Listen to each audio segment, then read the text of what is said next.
Halo Tribuners, berikut rangkuman peristiwa kriminal di Indonesia hari ini.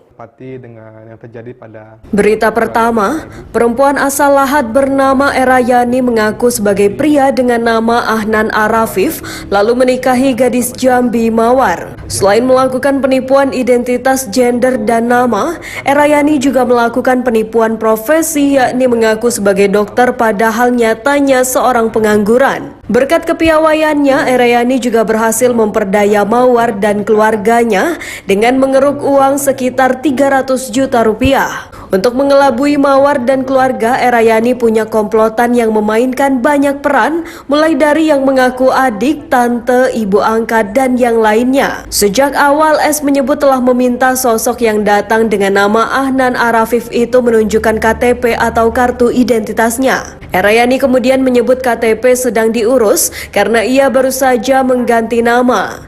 Alasan ganti nama karena ia seorang mu'alaf. Awalnya S tidak menaruh curiga dan masih berpikiran positif. Namun setelah hingga sebulan belum juga bisa menunjukkan KTP, ia merasa ada keganjalan. Ia semakin merasa aneh karena Erayani selalu sudah berpakaian lengkap dari kamar mandi setiap habis mandi. Ia kemudian memiliki firasat yang tidak baik kepada menantunya itu setelah kabur dari rumah itu pindah ke rumah Bibi Mawar. Kepindahannya disusul Mawar 2 hari kemudian karena ingin mengabdi bagi suaminya.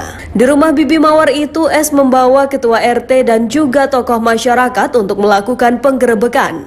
Erayani kemudian disidang di sana dimintai untuk membuat pengakuan soal identitas. Erayani menyebut KTP dan dokumen lainnya sedang dikirim ke Jambi. Sehari kemudian ia membawa Mawar kabur ke Lahat naik mobil rental mengikuti saran dari seseorang yang menghubunginya melalui handphone. Kepindahan mereka ke Lahat membuat S menjadi semakin pusing. Ia berusaha mencari anaknya tapi tak ketemu. Akhirnya ia melaporkannya ke polisi. Sebulan kemudian mereka menemukan Erayani dan Mawar di Lahat.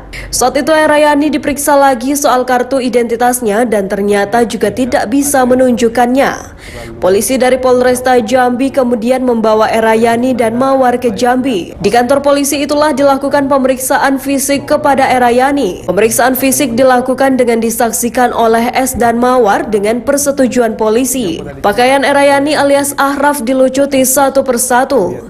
Hingga akhirnya dalam kondisi tanpa busana, dengan jelas S dan Mawar mengetahui jenis kelaminnya ternyata perempuan. Kini ia meminta hadirnya keadilan atas kerugian besar yang mereka rasakan akibat ulah Erayani. Sebab selain membuat Mawar trauma berat, Erayani juga telah melakukan penipuan hingga ratusan juta, bahkan juga dugaan penistaan agama. Tapi dari sejumlah dugaan tindak pidana yang dilakukan Erayani itu, saat ini yang disidangkan hanya soal perkara penggunaan gelar akademik profesi pelaku.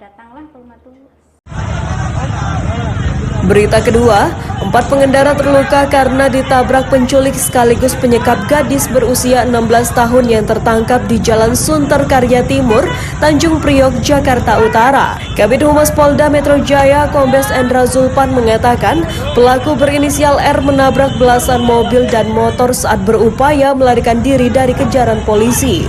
Berdasarkan data yang didapatkan Zulpan, terdapat 4 pengendara yang menjadi korban, antara lain P, HS, K, dan G. Akibat kejadian itu, para korban terluka dan kendaraannya mengalami kerusakan yang cukup berat. Penyidik bahkan sempat mengeluarkan tembakan ke arah mobil pelaku untuk menghentikannya.